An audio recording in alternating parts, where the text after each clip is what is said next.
Mapalad ang inuusig sa gawang puspos ng bait, pagkat may kakamting langit. Hallelujah, Hallelujah, Hallelujah, Hallelujah.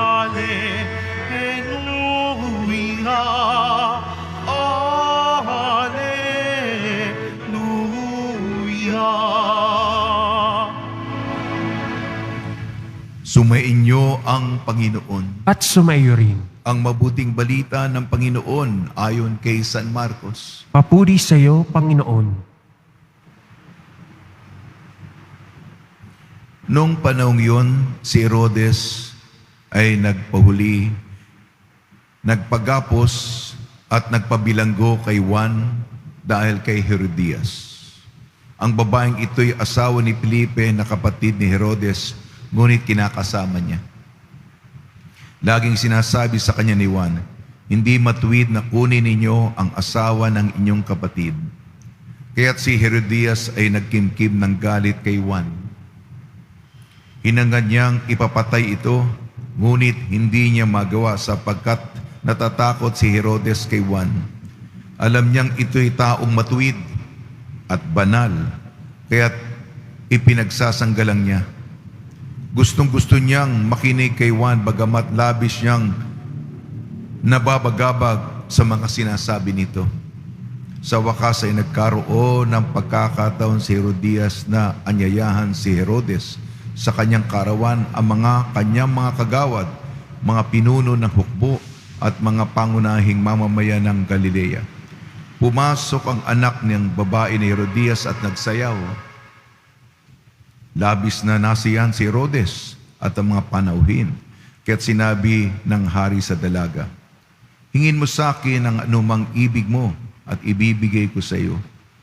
At naisumpa pa niyang ibibigay kahit ang kalahati ng kanyang kaharian kung itong hihilingin.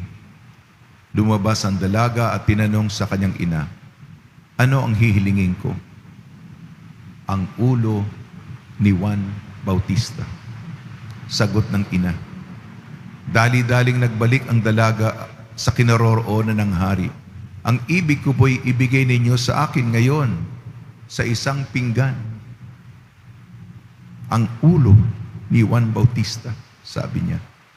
Labis na nalungkot ang hari, ngunit dahil sa kanyang sumpa na narinig ng kanyang mga panauhin, hindi niya matanggihan ang dalaga.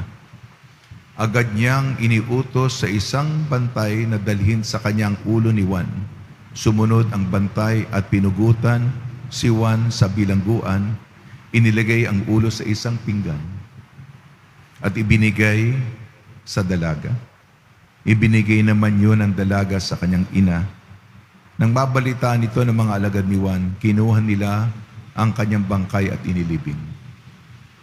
Ang mabuting balita ng Panginoon. Pinupuri ka namin, Panginoong Hesukristo. Magsiupo muna ang lahat.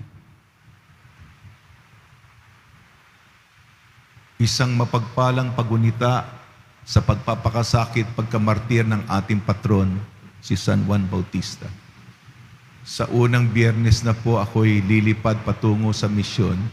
Ninanamnam ko po yung mga huling araw ko dito.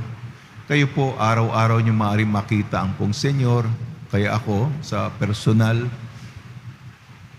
na pagninilay, ay lahat ng bagay ay mawawala, lahat ng bagay ay makukuha sa iyo, lahat ng mamahalaga ay pawang hindi tatagal.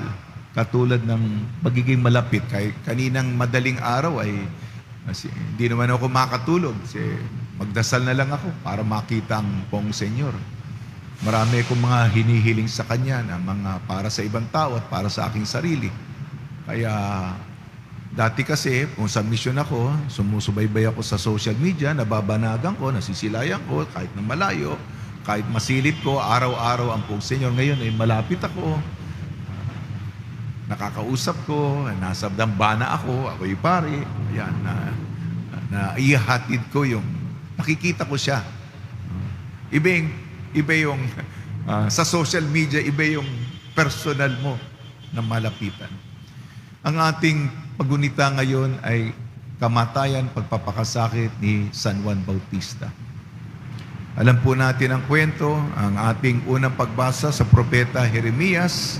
Si Jeremias kasi isang propeta, ang propetang malas. Tagahatid lang naman siya ng mensahe ng Panginoon. Pero ayaw nila sa mensahe ng Panginoon, kaya tinutuligsa nila, pinapahirapan nila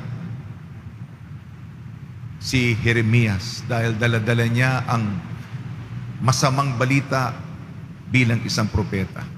Sa ating ebanghelyo, ayon kay San Marcos.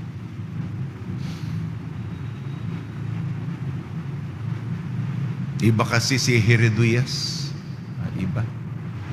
Yeah.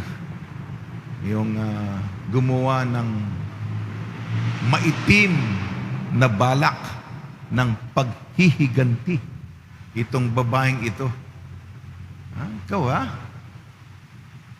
sinaktan mo ko sinasabi mo mali yung ginagawa ko na iniwanan ko yung asawa ko, kapatid ng kinakasama ko. Mga hari noon kaya nilang baliin ang salita ng Diyos. Sila'y makapangyarihan. Sila'y mas mataas kaysa utos ng Diyos. Kaya sinabi yun lang naman mensahe ng propeta, huwag kang makiapid at hindi tama na makasama mo ang asawa ng iyong kapatid na si Felipe. Ano ka ba? Kapatid mo yan. Kinukuha mo yung asawa niya. Tama ba yun? Ayun. Yung babae ay, naggumawa ng pakana, ng plano. Paano ko to makakaganti? Alam nyo, kinutsabang pa niya yung kanyang anak, yung kanyang dalagang anak. Alam niyo naman ang kahinaan ng lalaki. Siyempre, dalaga ito. Yung sayaw, naaliw. Alam niyo naman ang kahinaan ng lalaki. Akala ni Herodes, kahit kalahati ng aking kaharian, ibibigay ko sa iyo. Akala, material na bagay. Malaki yun. Magkano pera gusto mo? Magkano pera? Mayaman Hindi yun ang hiningi ng dalaga. Alam niyo, sinabi ni Herodias, ang ulo ni Juan Bautista. Yun ang sinabi ng nanay, ang ulo ni Juan Bautista. May dinagdag yung dalaga. May dinagdag. Ang ulo ni Juan Bautista sa isang pinggan. Yun ang matindi doon. Yung babae, yung dalaga. Sabi niya sa nanay, ano hilingin ko? Pera ba? Kayamanan ba? Salapi ba? Para mayaman tayo. Sabi ng nanay, ang ulo ni Juan Bautista. Ngunit nung siya'y lumapit kay Herodes, ang sabi ng dalaga, ang ulo ni Juan Bautista sa isang pinggan. Bakit pinggan? Yung paghihiganti. Naputol na yung ulo. Napugutan na.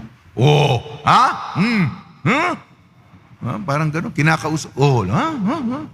Yung mga drama natin. Yung ating, araw ng aking paghihiganti. Ganyan tayo mga drama. Ako ang nagwagi. Marami tayong mga drama. Drama sa buhay. Nagising kayo ngayong madilim pa. Wag po naman tayong ganun ang iniisip. Minsan baka yun ang Yun ang pinakamababa. Yun ang pinakamababa. Kung ganun tayo mag-isip. At yung mga inosente, mga dalaga, ini-impluwensya nating gumawa ng ganong kasamaan. Tama na po. Ang description kay Juan Bautista, ang ating patron, siya'y matuwid, siya'y banal. Siya'y matuwid, siya'y banal. Ito po yung pagkakaiba po. Tama na po. Tama na po. Sa ating refleksyon. Tularan po natin ating patron, sikapin natin na tayo maging matuwid at banal. At kung magkasala tayo, wag, yung kasalanan natin, paano ba yun? Ako rin, makasalanan din ako, ha? Yung impluwensya ng ating kasalanan, pwede ba nating lagyan ng limitasyon para hindi talagang makasakit? Kasi ang kasamaan, kung pinlano, yung masamang balak ay matindi. Ang kadumihan, ang pagkabagsak, ang pagkaitim. Ito yung halimbawa dito. At naging biktima si San Juan Bautista. Sa tulong ni Maria at ni San Jose at ang ating patron San Juan Bautista, naway tularan natin ang pagkamatwid at pagkabanal ng ating patron na tumuro sa landasin ng ating Nuestro Padre Jesus Nazareno.